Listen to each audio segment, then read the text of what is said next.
bias from the non-mathematical nature of the human brain in its natural state, as it deals with probabilities employing crude heuristics, and is often misled by mere contrast, a tendency to overweigh conveniently available information, and other psychologically rooted misthinking tendencies on this list, when the brain should be using the simple probability mathematics of Fermat and Pascal, applied to all reasonably obtainable and correctly weighted items of information that are of value in predicting outcomes.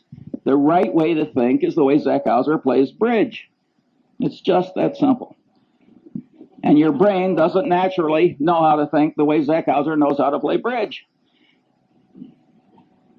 Now, you notice I put in that availability thing, and there I'm mimicking some very eminent psychologists, Kahneman, I hope I pronounced that right, and Tversky, who raised the idea of availability to a whole heuristic of misjudgment.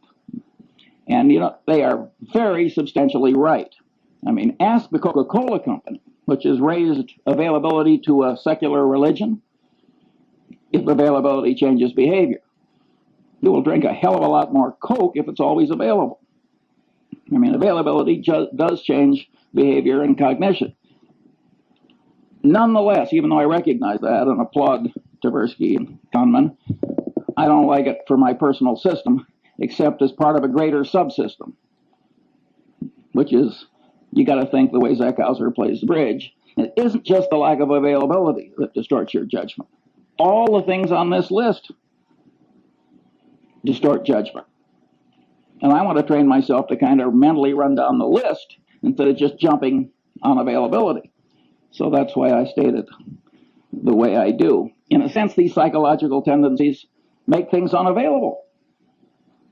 Because if you quickly jump to one thing, and then because you've jumped to it, the consistency and commitment tendency makes you lock in, boom, that's error number one. Or if something is very vivid, which I'm going to come to next, that will really pound in. And the reason that the thing that really matters is now unavailable, and what's extra vivid wins, is, I mean, the extra vividness creates the unavailability. So I think it's much better to have a whole list of things that cause you to be less like Zeckhauser than it is just to jump on one factor.